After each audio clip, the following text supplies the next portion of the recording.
참 예수님,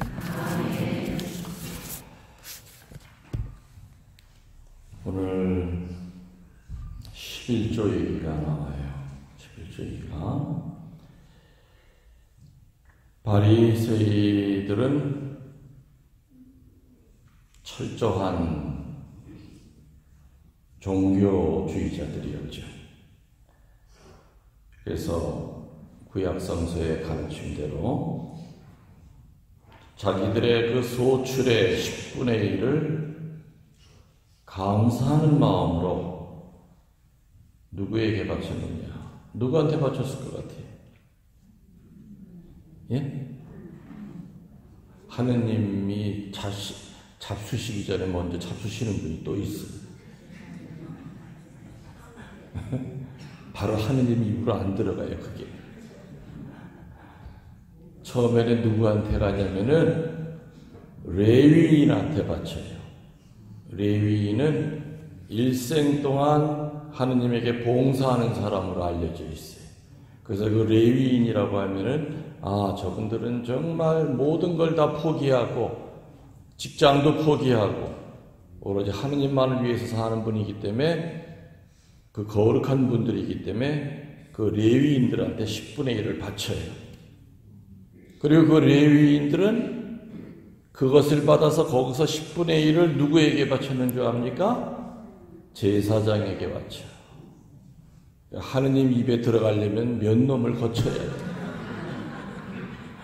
처음에는 레위 사람이 한 모금 뱀을 먹고, 그 다음에 또 제사장이 또 한 모금 뱀 먹고, 그리고 난 다음에 이제 제사장이 그 10분의 1을 받아가지고 그때 이제 제단 위에 올려놓는 거예요. 그러니까는 한 번에 물론 바리새이들은 레위인한테 바치면은 바로 하느님한테 바치는 거라고 생각했지만 실제로는 하느님은 이렇게 내려다보면 저것들이 중간중간에서 많이 띄어먹네. 아마 그 생각을 하셨을 거예요. 오늘 예수님은 바리새이들이 바치는 그 11조를 탓하시는 게 아니었어요. 오히려 11조 소홀히 하면 안 된다 이렇게 얘기하셨죠. 그런데 왜 바리새이 보러 드러나지 않는 무덤과 같구나라는 이러한 욕보다는 아무튼 이런 책망을 들을 수밖에 없었을까? 바리새이들이. 오늘 복음을 읽으면은 어느 복음이 또 이렇게 같이 자연스럽게 연상이 되냐면요. 여러분들 성전에 기도하러 올라간 두 사람 이야기 나오죠. 바리새이와 세리가 성전에 기도하러 올라갔다고 나오죠. 바리새이는 자신만만하게 성전 안으로 들어와서 제단 앞에 딱 무릎 꿇고 팔을 벌리고 저 왔습니다. 저 잘 아시죠? 저 아무개 바리새이입니다. 저는 일주일 내내 음탕한 생각 한 번도 한 적 없고요. 단식 지켰어요. 그리고 아시다시피 11조도 칼같이 냅니다. 저는. 저 뒤에 있는 저 죄인 저 세리 저놈과는 나와는 같은 종류 인간이 아니에요. 자신만만했잖아. 근데 세리는 어떻게 했어요?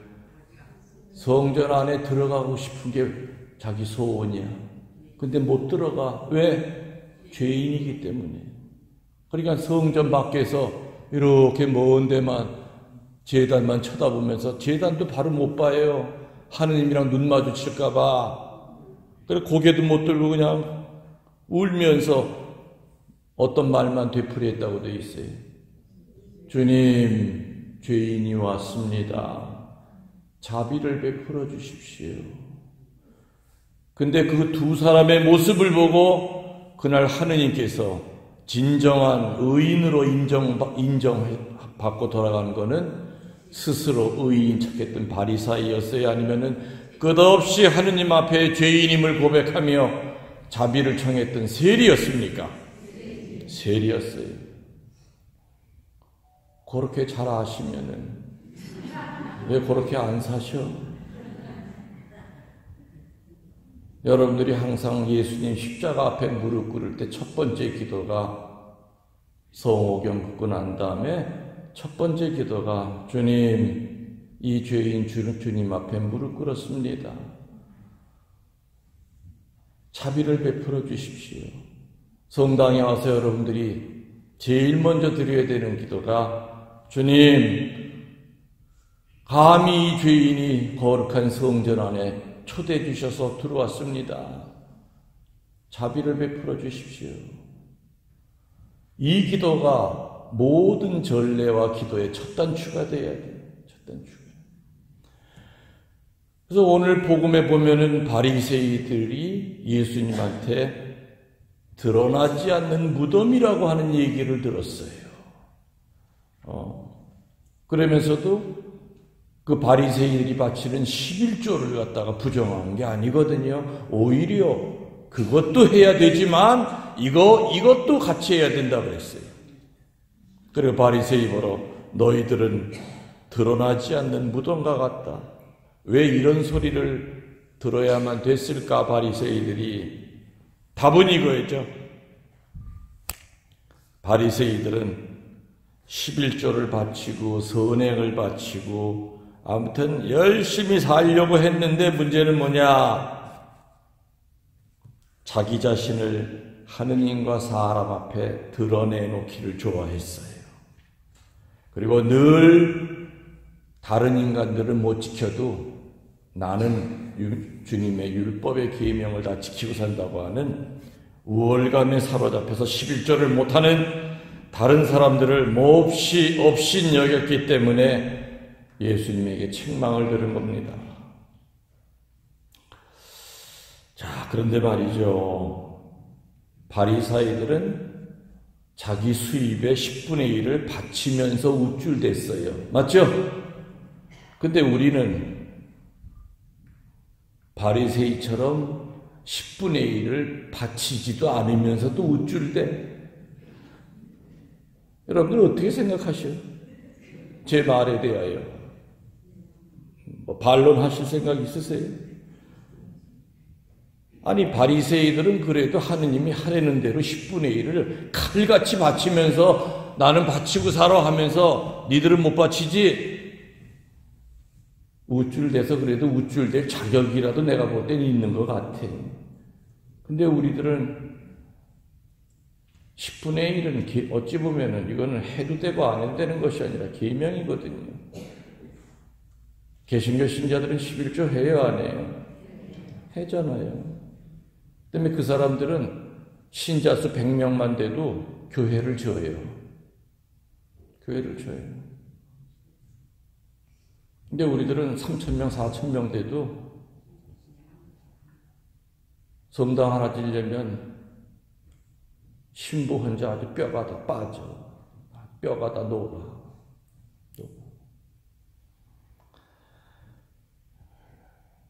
감복에 갔을 때도 참 많은 빚이 있었고 베티도 마찬가지였죠. 근데 보면은 본당 신자들의 도움은 별로 없었던 것 같아요. 거의 다 찾아오시는 분들. 사람은 말이죠, 그런 게 있어요. 누가 잔디밭을 잘 갖고 놓고 꽃을 이쁘게 심어놓으면 거기에 앉아서 즐기기는 좋아해요. 그렇죠?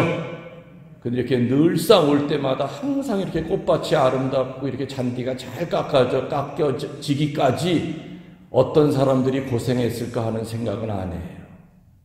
인간이라는 것이 누가 잘해놓으면 즐기기는 좋아하지만은 이렇게 만들어지기까지 그 과정을 생각을 하는 것이 그게 참다운 아름다운 인성이죠. 저는 이제 많이 돌아다니는 신부다 보니까 참 이쁜 데도 많아요, 세상에. 저는 그 이쁜 거 처음에는 이쁘다 생각하고 그 다음에 따라 나오는 것이 그 과정을 생각해요. 왜냐면 나도 그렇게 살았기 때문에. 베티 성지 찾아가면 사람들이 이쁘다 그러잖아요. 그 7년 동안 황무지에 내가 2010년도에 갔을 때 비가 와도 비 피할 데가 없었고 어디 앉을 의자 하나가 없었어요. 할머니들은 그 밑에까지 와서 올라갈 길이 없어요. 데려다 줄 사람이 없어요. 7년 동안 고생 무지하게 많이 했지. 잘 갖고 오려면 아 좋다, 아이고 경치 좋다.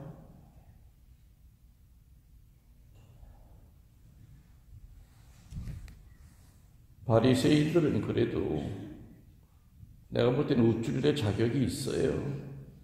예수님한테 비록 이 회칠한 무덤 같은 놈들하는 책망은 들었지만, 그래서 바리새인들한테 예수님께서 11조 내는 거를 책망한 게 아니라고 그랬죠? 참 그거는 맞아. 뭐 잘하고 있다. 근데 거기에다가 부족한 게 2개가 있어. 그 오늘 뭐라고 그러셨어요? 부족한 게. 정의를 행하는 일이랑 또 하나 하느님을 사랑하는 일. 이 2가지도 좀 같이 했으면 얼마나 좋겠니? 얼마나 좋겠니? 11조도 소홀히 해서는 안 되지만 거기에다가 정의를 실천하는 일과 또 하나 뭐라고 해요? 하느님을 사랑하는 일. 이 2개도 같이 하면 얼마나 더 아름답겠니? 너희들의 삶이. 사실은 안타까워 하시는 거예요.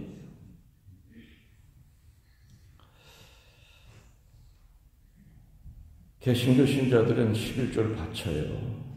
그리고 참 많은 감사 예물을 봉헌해요. 어째 우리 신자들도 얘기했잖아요. 한평생 행상하고 야채 팔던 할머니 쌈짓돈 한평생 모은 거 몇 천만 원 나한테 갖다 줬어요. 신부님 필요한데 쓰시라. 그거 여러분들 차가 돼서 타고 다니시잖아요. 그죠? 그래, 그 양반들은 보면은 꼭 뭐 개신교 목사한테만 갖다 주는 게 아닌 것 같아. 딱 꽂히면은 사제한테도 가져와요. 아, 저 신부님한테 드리면 이거 훌륭한데 잘 쓰겠다 생각하면은 목사하고 신부고 따지질 않아. 그런 거 보면 참 열려 있어요. 우리 천주교 신자들은 부흥에 안 가요. 그렇죠? 근데 개신교 신자들은 신부가 피정하면 피정 때 앉아 있어요. 말씀만 은혜롭고 축복받는다고 생각하면 쫓아가. 훨씬 더 우리 천주교보다 폭이 넓어 열려 있어요. 개신교 신자들이 11조 하고 날 때마다 쫄딱 망하면 누가 11조 합니까? 11조를 지키고 사니까 물질의 축복을 몸으로 느끼니까 그거 재밌네. 처음에는 11조 할 때는 이게 아까워서 봉투에다 넣을까 뺐다 넣었다 뺐다 넣었다 뺐다 조금만 넣을까 더 넣을까 하고서는 한참 고민했는데 세상에 아주 그냥 다 마음을 비우고 하니까 세상에 11조 했던 것보다 10배 이상을 더 채워주시는 거예요.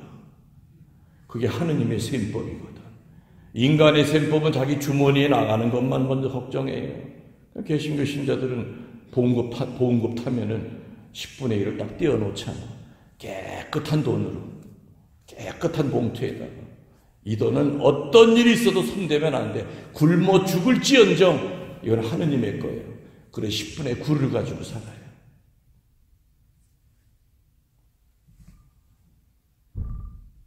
천주교 신자들보다 다 부자잖아요.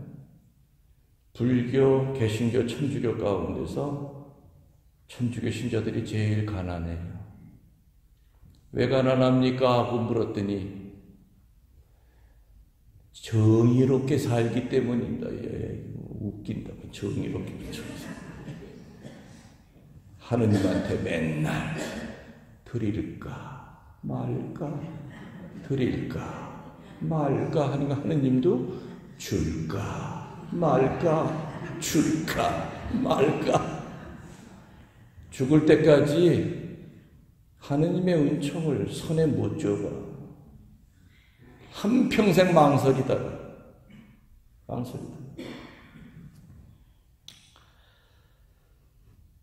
바리새인은 10분의 1을 철저히 바치면서 우쭐댔어요. 그렇지만 우리들은 10분의 1커녕. 그래서 나 아직 잘 조사는 안 해봤는데 우리 서운동에 11조 하는 사람들이 몇 프로나 되는지 잘 모르겠어요. 솔직히 알고 싶지도 않아요. 왜? 항상 어느 본당 가든지 알려고 할 때마다 항상 실망했기 때문에 차라리 모르고 사는 게 낫다. 그 대신 가르쳐야 되겠다. 가르쳐야 되겠다. 하느님에게 드리는 것을 뺏기는 거라고 생각하면 단돈 1,000원도 못 내밀어요. 그러나 하느님께 드리는 게 뺏기는 것이 아니라 원래부터 하느님의 것을 하느님에게 돌려드리는 거다 생각하면은 늘 미안하죠. 늘 봉헌하면서도 늘 부족하다고 느껴요. 그런 면이 어찌 보면 개신교는 우리보다 큰 집이에요. 철저히 지키지 않아요. 그러니까 천주교에서는 뭐 하나 하려면 신부가 혼자 해야 돼요. 어디 가서 모금을 하러 다녀야 되고, 개신교 신자들 예배당 줄 때 모금하러 다니는 거 좀 못 봤어요. 죽으나 사나 거기 신자들 단 50명이라도 나가서 쎄깜짝 밤에 알바 뛰어서라도 자기 약정 금액 딱 찾아와. 근데 천주교는 많이 부족하죠, 그런 게. 물론 그렇게 된 거는 신부들 책임도 있어요. 가르쳐야 되는데 안 가르쳐요. 봉헌도, 올바른 봉헌도 하느님의 축복을 받는 중요한 길이라고 하는 것을 잘 가르쳐야 돼요. 개신교들은 또 목사가 너무 지나치게 또 강조하니까 또 좀 그렇지만은 천주교는 또 신부들이 아예 얘기를 안 해요. 돈 얘기하는 신부들 뭐 얼마나 돼서 잘 얘기 안 해요. 아이고 몇 년 살다 떠나면 되는 건데 그런 게 뭐 있어요.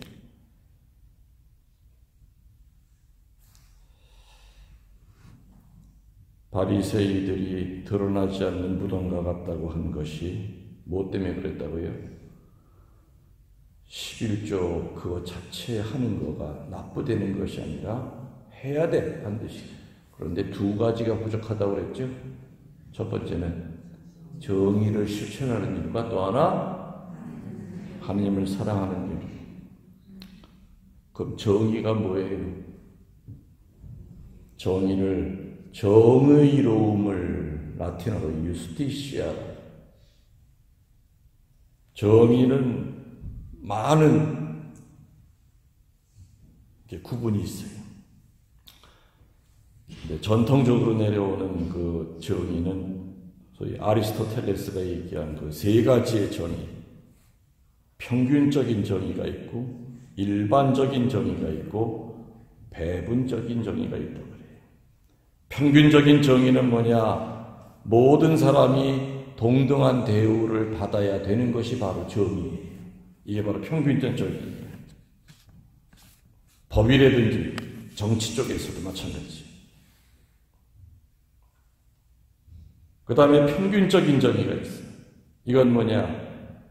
사회 일원으로서 개인이 사회 때문에 져야 할 의무도 역시 정의에 속해요. 사회 구성원 하나하나가 이 사회를 유지하기 위해서 내가 어떻게 살아야 된다고 하는 바로 그것도 역시 평균적 정의이죠. 그리고 배분적 정의라는 게 있어요. 각자의 능력이나 사회에 기여한 그 공헌 정도에 따라서 다른 대우를 받는 것이 바로 정의다. 이렇게 아리스토텔레스는 그 얘기를 한 적이 있죠. 정의를 실천해야 된다. 정의도 본인이 만든 정의를 가지고 살다 보면은 그야말로 바리새이가 될 수밖에 없을 겁니다. 자기가 만든 정의이죠. 하느님을 또 사랑하는 일, 아마르데움이라고 그러죠. 하느님을 사랑하는 일. 자, 근데 여러분들 정의를 실천하는 일과 하느님을 사랑하는 일 가운데 순서는 어느 쪽이에요? 하느님을 사랑해야만 우리들은 하느님에게서 지혜를 받아 어떻게 올바로 삶 가운데 하느님의 정의가 이 세상에 펼쳐질 수 있는가 하는 것을 잘 분별할 수가 있다는 거죠. 제가 오늘 얘기했어요. 10분의 1은 우리가 전통적으로 소출의 10분의 1을 얘기하지만 그것만이 아니라 그랬죠? 시간의 10분의 1도 있고 시간의 11조, 육신의 11조도 있다고 그랬죠? 하루 24시간 가운데 2시간 이상은 하느님과 연결이 되어 있어야 돼요. 기도의 끈으로 연결이 되어 있어야 됩니다. 그래서 자주 화살 기도 바치고 또 교회가 가리키는 일상적인 기도 소홀히 하면 안 돼. 큰 뚝뚝 작은 구멍 하나가 뚫어지면 뚝이 무너지듯이 일상적인 기도를 우습게 보고 그거를 소홀히 한다면은 나도 모르게 내 영혼의 뚝이 무너질 날이 올 거예요. 작은 일상적인 기도라고 하는 건 없어요. 교회가 가르쳐준 모든 기도는 다 큰 기도예요. 다 하느님과 연결되는 기도예요. 저녁 기도, 아침 기도, 삼정 기도, 식사 전후 기도, 어느 거 하나 작은 기도라는 건 없죠. 미사 때 하는 주님의 기도, 성모서, 구원을 바치는 기도, 모든 기도는 내 구원과 연결이 되어 있는 기도죠. 그래서 우리들은 시간의 11조를 잘 봉헌해야 돼.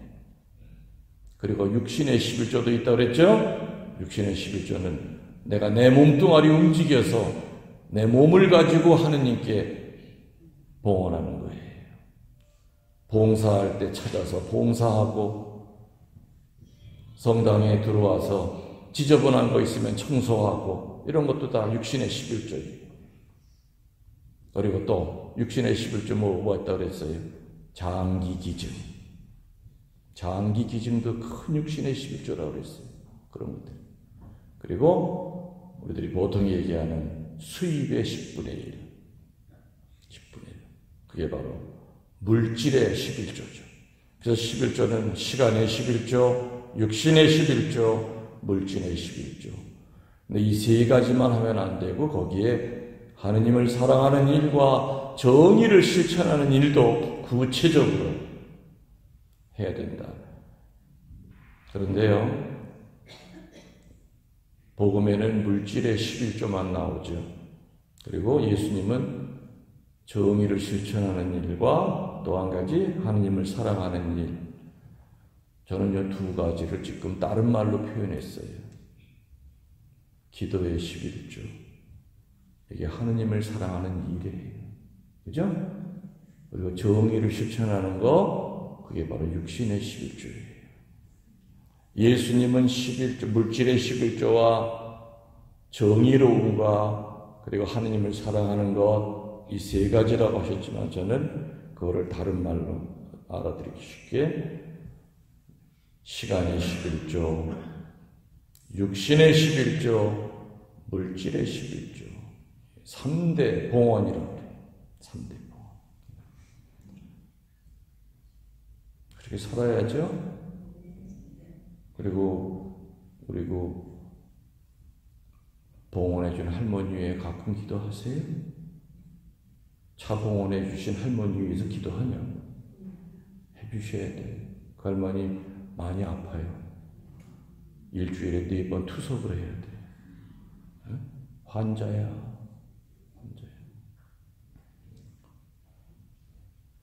그 양반이 강국에 제가 있을 때요. 강국에 있을 때도 그때부터 2년인데 그때 그 할머니가 세상에 쌀을 10가마를 갖다 싣고 왔어. 그래서 왜 쌀을 봉헌하시냐고 그랬더니 뭐 신부님 평화방송에서 뭐 가나 기억이 안 나는데 뭐 내가 쌀이 필요했다고 그러네. 쌀 필요했다는 얘기를 한 적이 없는데 한편 어떤 뭘 그렇게 알아들으셨는지 그래서 감곡의 신부님한테 쌀을 봉헌해야 되겠다 했는데 되게 처음에는 쌀을 알아보니까 이게 값이 많이 차이가 나더래요. 근데 자기는 그때 쌀 한 가마에 22만 원짜리인가를 먹었나 봐. 근데 처음에는 쌀 장수가 16만 원짜리도 좋아요 그랬대요. 처음에 그렇게 포장해 달라고 해놨다가 그날 밤 한 잠도 못 잤대. 나는 어떻게 22만 원짜리 쌀을 먹으면서 하느님에게 성지에 바칠 쌀은 16만 원짜리라는 거야. 그 다음날 연락해서 제일 좋은 걸로 그 얘기를 그 할머니가 하질 않았어요. 그 쌀 장수가 나한테 연락이 왔습니다. 그렇게 쌀 가져왔다. 그때도 그 할머니는 시장통에 앉아가지고 육거리 시장에서 배추 장사하듯이 그렇게 하던 할머니. 그런 분의 그 믿음을 보면 참 대단하다.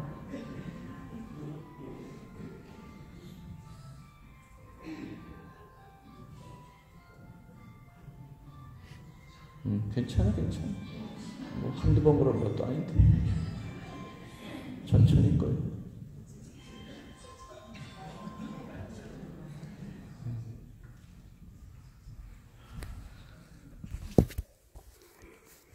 봉헌성 가세요.